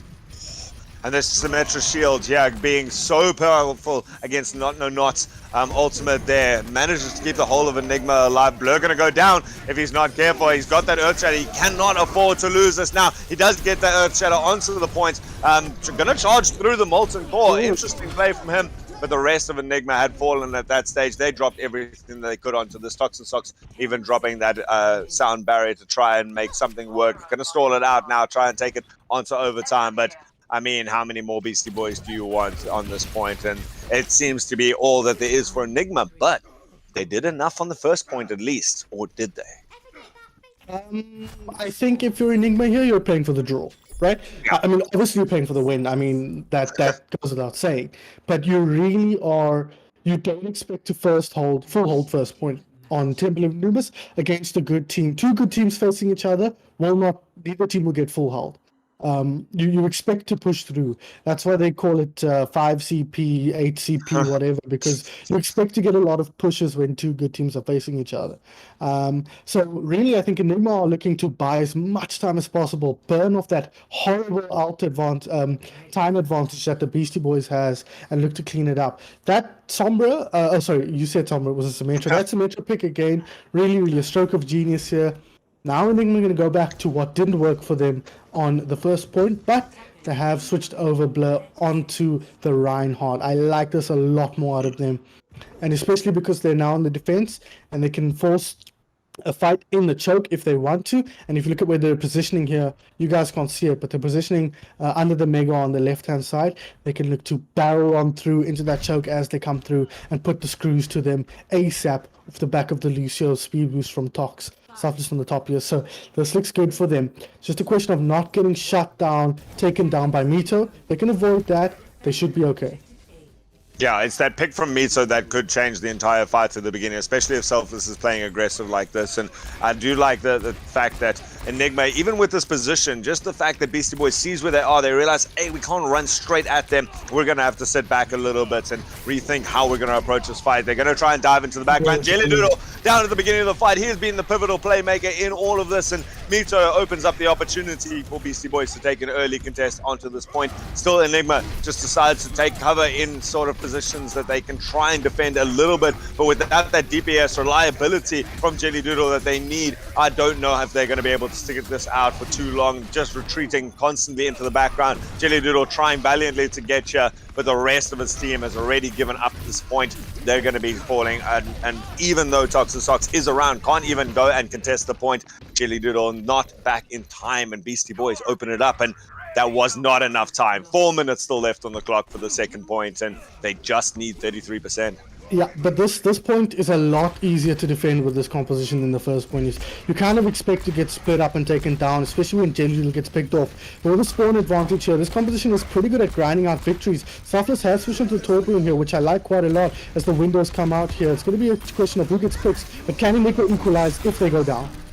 Well, we do see Mito dropping that Dragon Strike straight through the center of the point, and combined with Wallace's ultimate, that gives an opportunity. In fact, Beastie Boys throwing a lot of ultimates onto the point now, trying to clear this off as fast as possible, and it is working. Enigma going down quite quickly. The point starts ticking up, and that's it. Beastie Boys coming through as your semi-final victors, managing to try to take it out. Enigma tried everything that they can. They brought out the Symmetra. They've tried to make very creative plays, but at the end of the day, even with Jelly Doodle coming through with some incredible plays consistently, here being one of the ones that opened up an opportunity for them, just that team composition maybe a little bit questionable from them means that it is going to be Enigma eliminated. Beastie Boys taking on Randburg Fire Department in your finals next week. Now that should be a banger. Of course, a repeat of the Metal State Super Cup finals.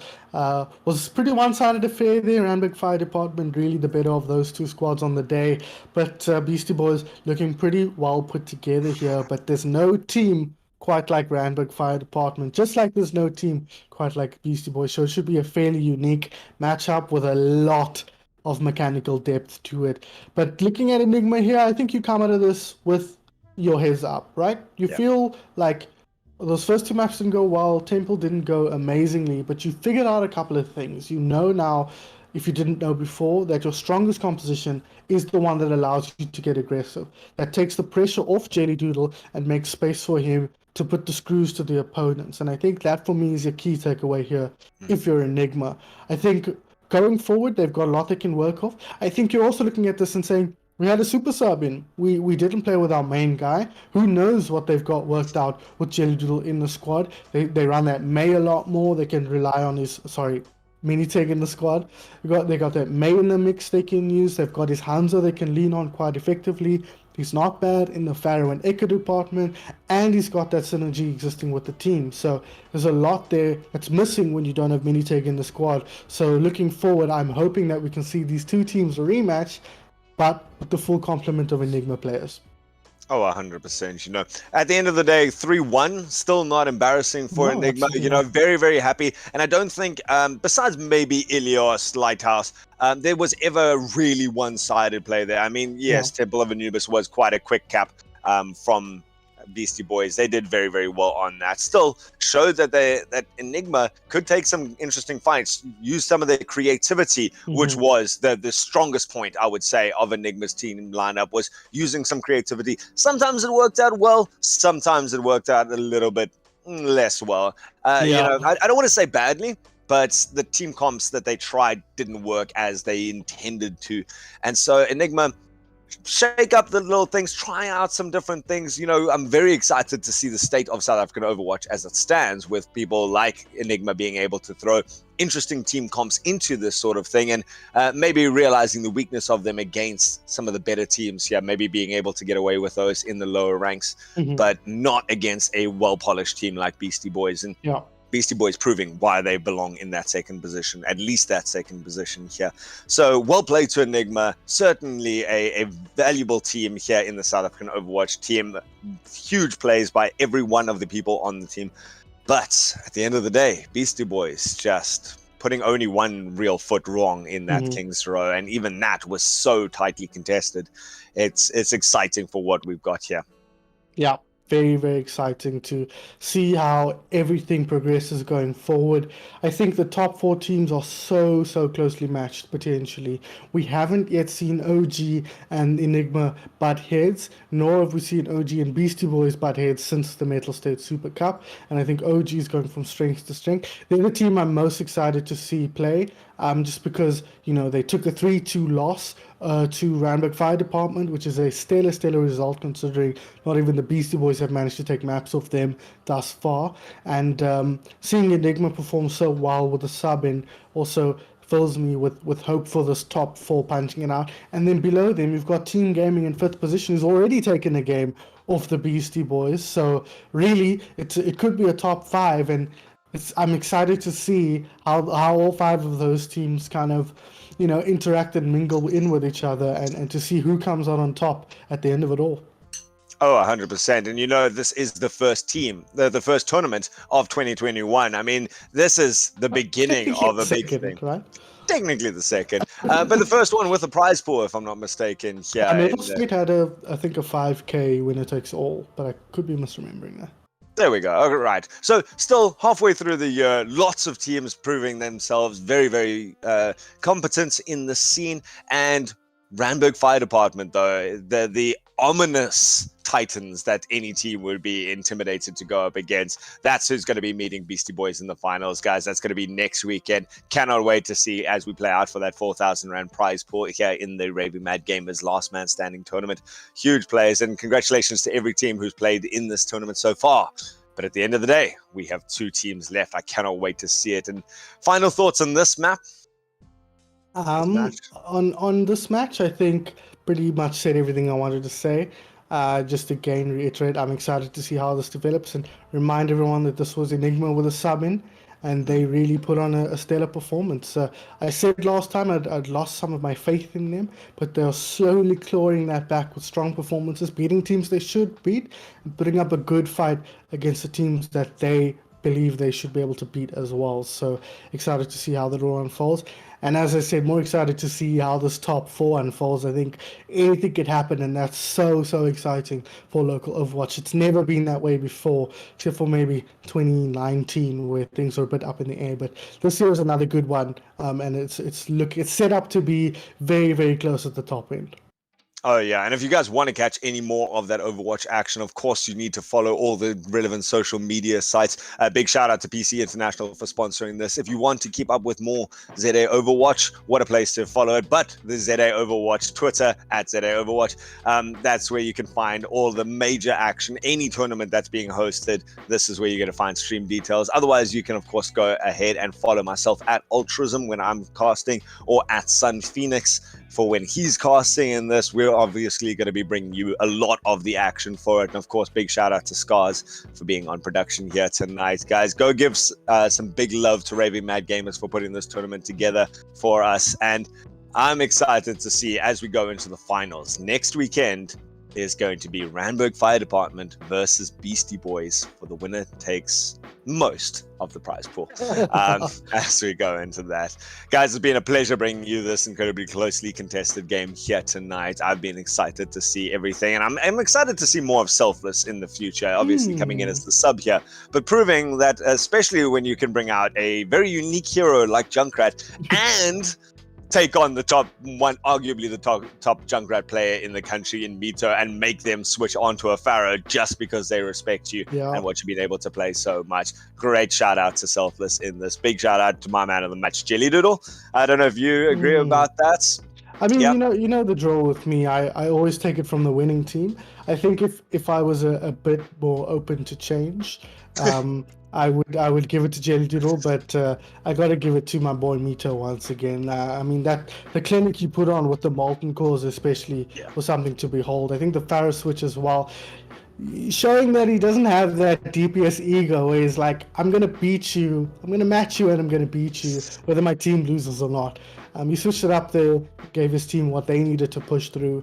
And so for me, Mito's the guy. Shout out to Squishy as well. We didn't talk about him much, but we saw some mega anti-heals on King's Row, and we saw him excel on the Baptiste as well throughout the match. So really, really good work from him as well. No, of course, a great place for everyone here. And we did see Toxin Socks pulling off yet another boop on King's Row. Final points. Gotta just highlight that at the end of any one of these streams, guys. But that's it for us for tonight. Thank you for the amazing bit of Overwatch, and thanks for keeping us company. We enjoy it just as much as I hope you did. And we'll see you guys next weekend for our finals. Randburg Fire Department versus Beastie Boys. Until then, keep well.